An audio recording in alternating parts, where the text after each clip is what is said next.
will use your own stolen information against you. They will attempt to change your behavior.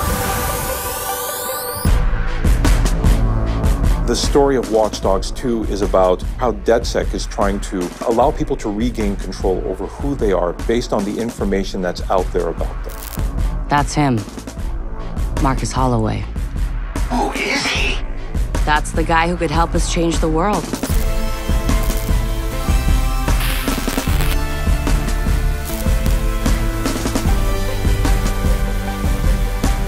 Watch Dogs 2 is about a hacker named Marcus Holloway. He's a very gifted and smart young man who ends up by getting profiled and accused of a crime he didn't commit. That opens his eyes as to all the inequalities that are out there and how the system is being used against people. He's fighting for injustice. This system that's in this game, CTOS, it puts labels on people and it doesn't really take in who they are as people or whether they're good. It just says they're high risk, you need to treat them this way. And so he starts working with DedSec in order to show people what's happening, but more so to help take down part of the system that's being used against them.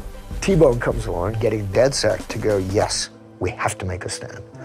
We have to be the good guys. Nice hat. Nice mask. They are the David against the Goliaths, but they have something special that David didn't have. Like, they don't have a sword, they have the entire internet. The Goliath is all forms of establishment. So big corporations, some people in those corporations trying to use technology for power, for money, for control, and also the government is part of the establishment. So various corrupted people inside of those factions that you're trying to fight against. You're gonna be dealing against rival hacker groups. We're gonna be dealing with corporations trying to get power, manipulating politicians, trying to get money. Basically trying to know more about you than you know about yourself so they can predict your next move. One of the challenges you're going to be facing is to figure out, is there a link between all those people? Is it just random abuse of technology or is there someone with an agenda?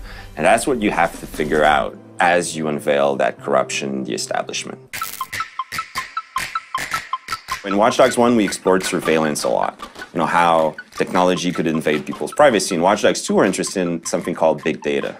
Big data, really what it means is all the stuff we do online, all the information that is recorded on us. When we were crafting Watch Dogs 2, we definitely wanted the players to come away thinking to themselves, holy crap, I didn't know this existed. We started looking at how people are being predicted and potentially manipulated. You come into Watch Dogs 2 and you now are at the heart of Bloom. You see what happens when they're able to take all this information and compile it together. They don't see anything wrong with compiling this data.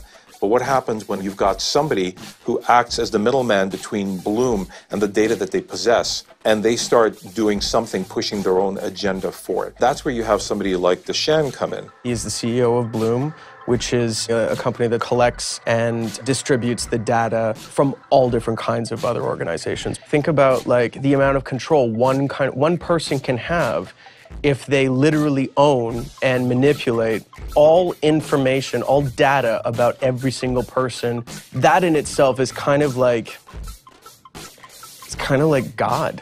And that essentially is what the limitless of what Dushan's capability is could turn into. If I'm going to separate how Deshan and Marcus differ, I would actually say it's what is it that they're willing to do in order to win? Who does Deshan sacrifice in order to accomplish victory?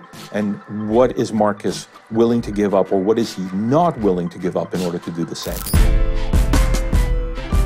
Marcus doesn't come in with that idea of, I'm gonna save the world. He comes in with a fuck Bloom, they fucked me over, so I'm coming after them. You know, the defenseless trying to defend themselves. We are the ones that can step up and defend for them. We've all been broken down into our most core components as far as information is concerned. We have no control over it whatsoever. We have no say over who uses it. We have no say how it's used against us. If there's no way that the people can know what's happening, then things like this happen. Hackers step up and figure out the truth, and then they divulge the truth to the masses. All that data at Bloom's fingertips, that's like the world's most powerful monopoly.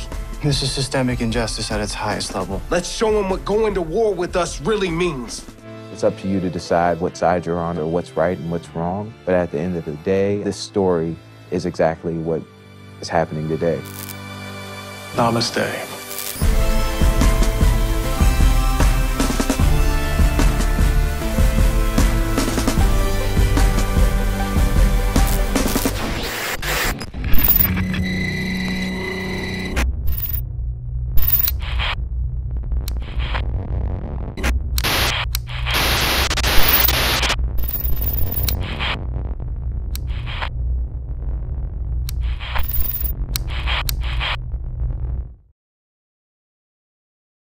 PS4 for the players.